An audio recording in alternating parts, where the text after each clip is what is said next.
milagres, talvez as coisas fossem melhores. Eu falei para você que no início, quando eu vi alguém dar um testemunho, eu tinha um misto de alegria com tristeza. Alegria eu pensava, porque Deus usou ele, porque ele teve a experiência. Tristeza eu pensava, isso nunca vai acontecer comigo. Mas em 1990 eu passei a frequentar as reuniões de um norte-americano chamado Dave Robertson. E ele contava sempre, a cada 6 meses quando ele vinha, eu estava sempre lá nas conferências, ele contava sempre a mesma história. Deus falou com ele numa noite em sonho, chamando ele para o ministério. Ele não entendia que o ministério era um processo, né, que havia um crescimento nele.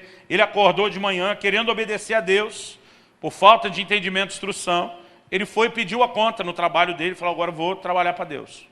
Só que ele descobriu que ele não tinha o que fazer para Deus o tempo todo. Mesmo naquela época, o evangelista supostamente vai trabalhar, né, com os de fora e não só com os de dentro. Ele dependia, dentro do sistema e da cultura dele dos Estados Unidos, de fazer reuniões numa igreja. E para ele fazer uma reunião numa igreja, o pastor tinha que conhecer, ou no mínimo ter a coragem de emprestar o local de reunião. Ninguém conhecia ele, ninguém sabia quem ele era, ele não conseguia fazer nada. E ele começou a ficar apavorado, porque ele lembrava daquele versículo, aquele que não trabalha, esse também não coma. E dizia, Deus, eu não posso virar um vagabundo agora, porque eu decidi para o ministério.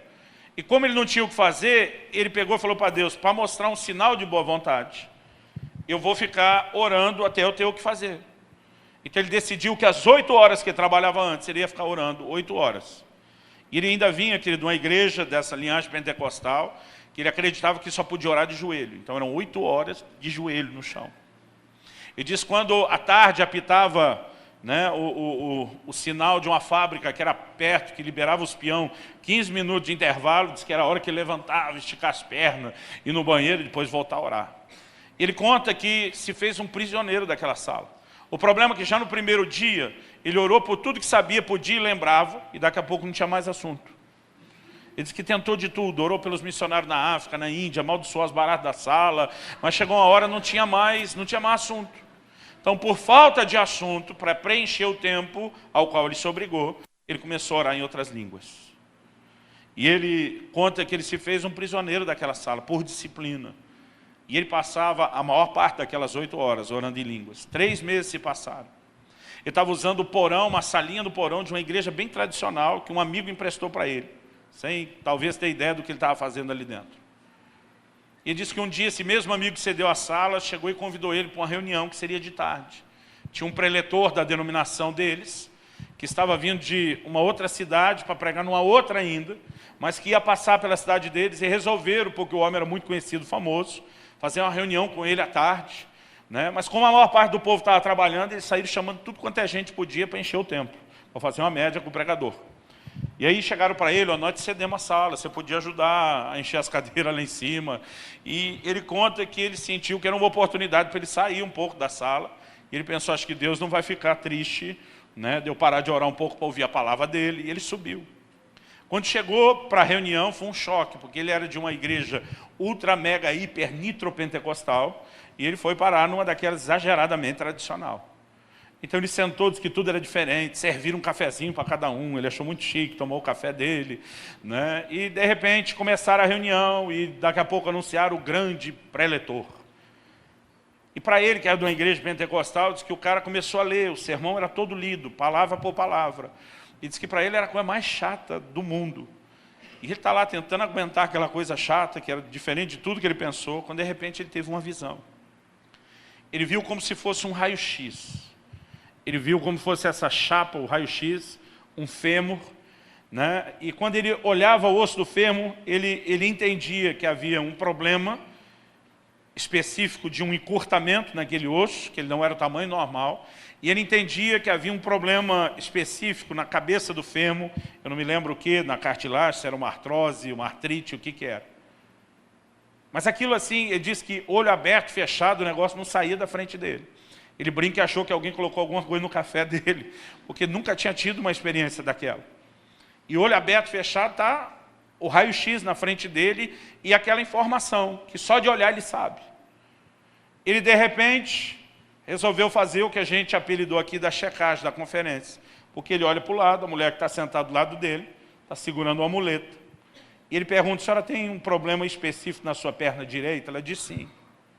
É um encurtamento? Ele deu uma medida que não me lembro se eram 6 ou 8 centímetros. Ela disse sim. A senhora também tem um problema na cabeça do fêmur assim, assim? Ela, sim. Irmão, a hora que ele teve todo aquele sim, checando, perguntando, ele disse para ela, posso orar por você? Algo que a gente precisa entender, irmão, que a manifestação do Espírito é dada a cada um para aquilo que é útil. Eu não creio que Deus quer revelar a enfermidade de alguém só para você dizer, eu acertei. Uau, em cima da mosca. Né? O propósito de Deus nunca é o diagnóstico, querido. O propósito de Deus é a cura. Amém? Tem uma ação a ser tomada. Então ele deduz, se Deus está mostrando e aquilo, ele pergunta, posso orar por você? Agora, a pergunta dele, posso orar por você, irmão? Quando um pentecostal te pergunta, posso orar por você? Ele está dizendo, é aqui e agora. Eu tenho uns colegas, irmão, que era se fazer os outros ajoelhar no meio da rua, né? Lanchonete, eram uns camaradas doidos. Né? Para eles assim, não tinha hora nem lugar. E eu admirava a ousadia de um deles. Um deles contou uma vez uma história, né, de um voo que eles pegaram e não sei o que houve, que a companhia trocou, foi as malas de todo mundo. Trocaram acho que as malas inteiras dos 2 voos. Então aquela confusão que chegou, não tinha mala e ninguém explicava, e uma confusão. Esse meu amigo desses ultra, mega, hiper, nitro pentecostal, pegou, subiu de pé, a hora que estava no auge da confusão, subiu de pé no balcão e disse, por favor, eu quero que vocês se aproximem que eu tenho uma explicação das malas. Todo mundo veio, ele, silêncio, todo mundo ficou em silêncio. Alguém falou, você é funcionário da companhia? Não, sou um servo de Deus. E quero dizer que o Todo-Poderoso permitiu essas malas se extraviarem para vocês me ouvir pregar o Evangelho. E começou a pregar ali em cima, irmão. Esses camaradas me inspiravam, mas eu pensava, né, ao mesmo tempo, são muito sem juízo. E ele pergunta para a mulher, você quer que eu ore? A cabeça dele é aqui agora. A cabeça dela, uma crente de uma igreja tradicional, ela deve ter imaginado, ele deve estar falando, quando chegar em casa, antes de dormir, vou mencionar a Deus seu nome em oração. Então ela consentiu e disse, quero que o senhor ore. Quando falou, quero que o senhor ore, para quê? Ele pulou na frente dela, agarrou aquelas pernas, e como um bom pentecostal, acredita que a oração tem que ter barulho. Né? Então ele começou, em nome de Jesus! E quando ele começou a gritaria, o homem que estava lendo o sermão dele até leva um susto. Né, foi interrompido com aquilo, e ele manda o assistente ir lá e parar o camarada. Mas o irmão David contou que o assistente foi muito lento. Quando chegou lá, a perna da mulher já estava crescendo. E essa mulher, irmão, começou a pular, correr dentro da igreja, dançar. E aquilo foi uma bagunça, porque de repente ela que estava no meio daquela... E a turma toda conhecia ela. Ela que estava no meio daquela festa toda, ela parou e disse, gente, me ocorreu algo. Se Deus me curou, Ele também pode fazer a mesma coisa por vocês. Aí ela falou assim, e ele vai orar por quem precisa.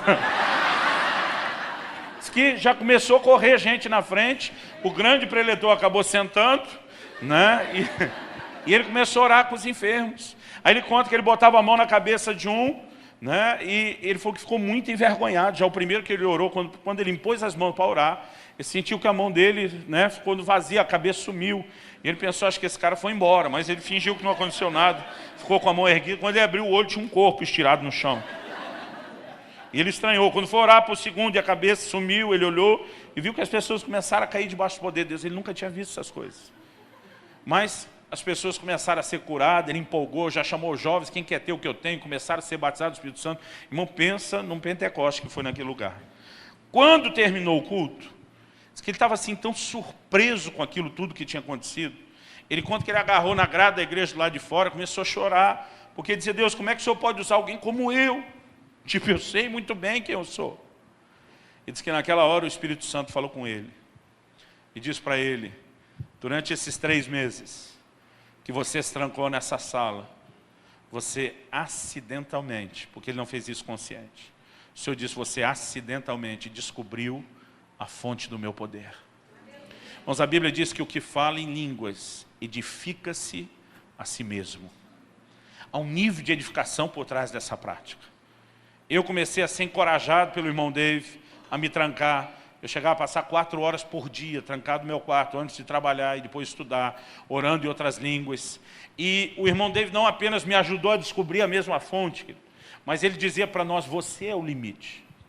Ele dizia, eu descobri que não era só aquele camarada que eu achava que foi predestinado para ser um evangelista de milagres, que poderia viver os sinais. Ele diz, cada um de nós pode entrar no sobrenatural porque quer.